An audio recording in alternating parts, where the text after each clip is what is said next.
सिन्धुपाल्चोकको एउटा दुर्गम गाउँमा 18 वर्षीया सन्ध्या आफ्नी आमा र सानो भाइसँग बस्थे। बुबाको मृत्यु भएको 5 वर्ष बितिसकेको थियो। त्यस यता घरको सबै जिम्मेवारी आमाको काँधमा परेको थियो।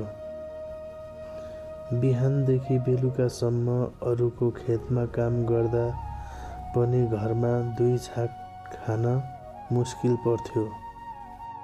सन्ध्या भने पढाइमा निकै अप्पल थिई। उसको सपना थियो एक दिन शिक्षक बनेर गाउँका गरिब बालबालिकालाई निशुल्क पढाउने।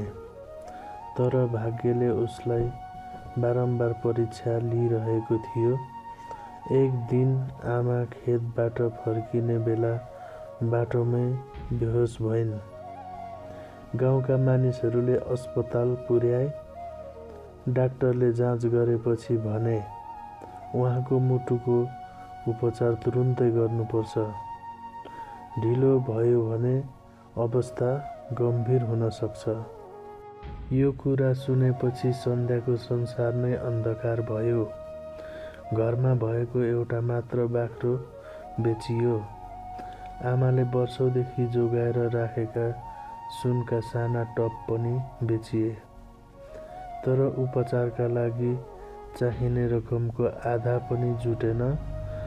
त्यस रात सन्ध्या अस्पतालको बरन्डामा बसेर धेरै बेर रोई। उसले भगवानसँग पहिलो पटक गुनासो गरी, हे भगवान, गरिबको परीक्षा कहिलेसम्म लिने? उसको आँसु रोकिएको थिएन। त्यही अस्पतालमा भुइँ पुस्ने काम गर्ने वृद्ध सरसफाई कर्मचारीले उसको रुवाई सुनिरहेका थिए। उनी नजिक आए। छोरी किन यति धेरै रोएकी? सन्ध्याले सबै कुरा सुनाई। वृद्ध केही बेर मौन बसे। त्यसपछि आफ्नो पुरानो झोलाबाट एउटा सानो डिब्बा निकाले। त्यसभित्र वर्षौंदेखि जम्मा गरेको केही पैसा थियो। यो मैले बुढेसकालका लागि राखेको थिएँ। तर अहिले तिम्री आमालाई यसको बढी आवश्यकता छ। सन्ध्या छक्क परी, हजुर, म कसरी लिऊँ? वृद्ध मुस्कुराए। आज तिमीले नलिने हो भने यो पैसाको कुनै अर्थ छैन। त्यो दिन सन्ध्याको आँखाबाट फेरि आँसु झर्यो। तर यसपालि ती आँसुमा आशा मिसिएको थियो। अस्पतालका केही नर्सहरूले पनि सहयोग गरे। गाउँका शिक्षकहरूले चन्दा उठाए। सामाजिक सञ्जालमा सन्ध्याको कथा फैलियो। बिस्तारै उपचारका लागि चाहिने रकम जुट्यो। महिनौको उपचार पछि आमा निको भएर घर फर्किन्। घर फर्केको दिन आमाले सन्ध्यालाई अँगालो हालेर भनिन्, छोरी, भगवान मानिसको रूपमा आउँदा रहेछन्। सन्ध्याले उत्तर दिई, हो आमा, मैले भगवानलाई अस्पतालको सरसफाई गर्ने हजुरबाको रूपमा भेटे।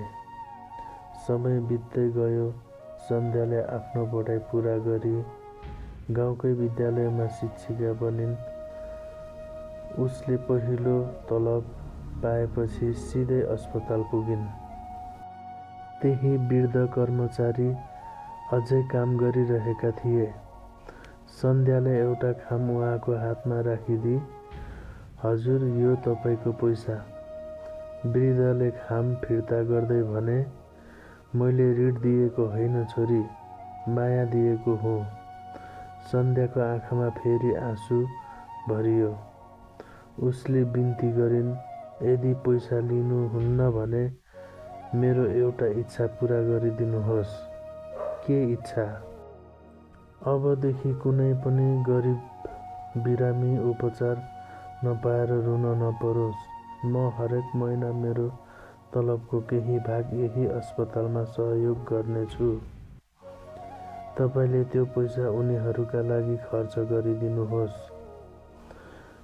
वृद्धको अनुहार उज्यालो भयो। केही वर्षपछि अस्पतालमा एउटा सानो सहयोग कोष स्थापना गरियो। त्यसको नाम राखियो आँसुको मूल्य।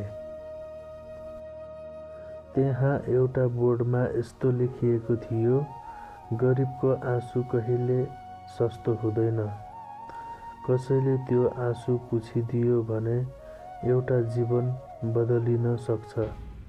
त्यो बोर्ड पढ्ने धेरै मानिसको आँखामा आँसु आउँथ्यो, किनभने उनीहरूले त्यहाँ पैसा होइन, मानवताको सबैभन्दा ठुलो मूल्य देख्थे। जीवनमा बगेका सबै आँसु कमजोरीका चिन्ह हुँदैनन्। कहिलेकाहीँ एउटै साँचो आँसुले सयौं मनलाई पगाल्छ, सहयोगको ढोका खोल्छ र कसैको जीवन नै बदलिदिन्छ। त्यसैले संसारमा सबैभन्दा ठुलो सम्पत्ति धन होइन, अरूको पीडा बुझ्ने मन हो। यही हो आँसुको वास्तविक मूल्य।